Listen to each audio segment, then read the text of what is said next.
Hi, this is Edward from the Learning Curve, and today we're going to be discussing a current event topic, the 2014 West Africa Ebola outbreak.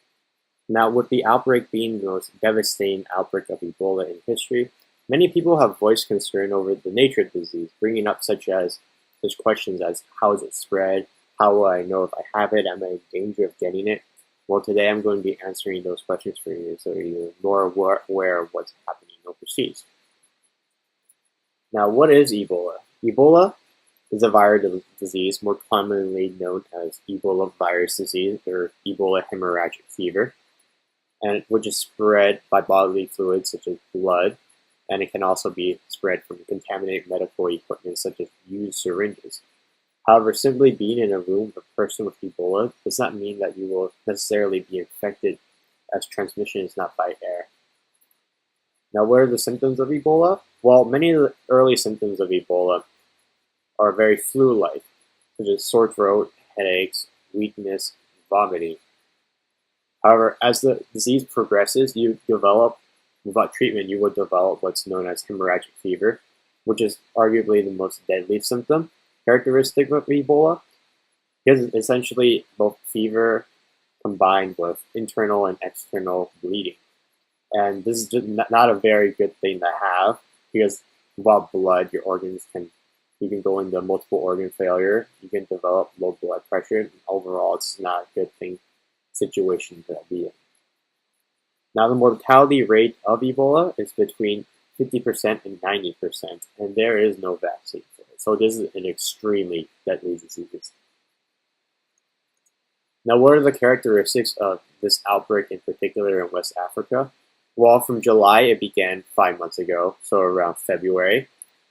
And like I said before, it's affecting countries mostly in Western Africa, such as Guinea, Liberia, and Sierra Leone.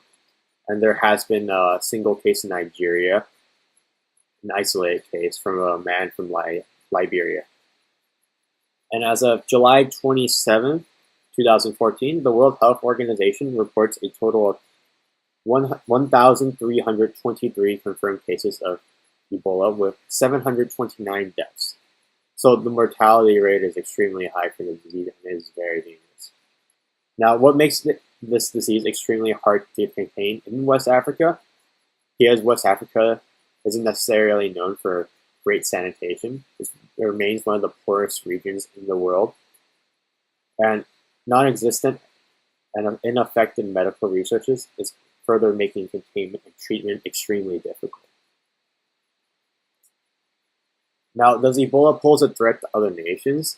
This is a common question when a disease such as this pops up in the news.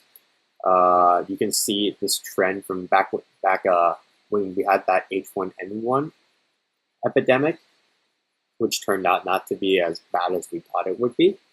But going back to Ebola and this situation in particular, many people justify this by saying that while globalization has made transportation efficient and unified, it also makes disease transportation disease spreading much more efficient as well.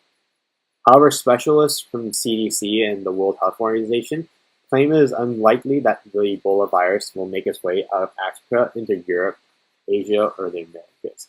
And some of the justifications for this is that it's simply too deadly to begin with.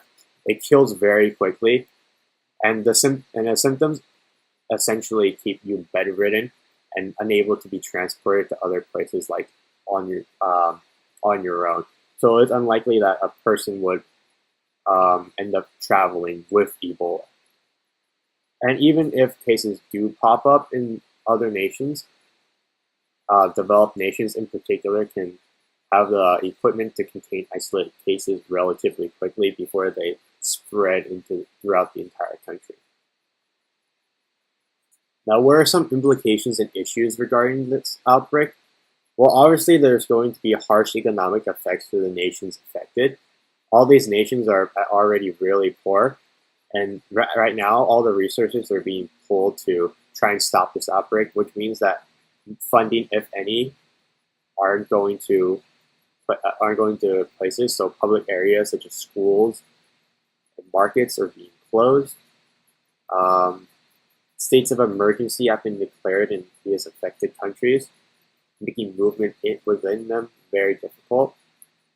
And simply not knowing enough about the virus causes and instills fear in citizens of these countries. Superstition has proven to be a very large impediment to the containment effort because many people don't understand what this virus is. They think it's some act of God, so they try and run away from treatment.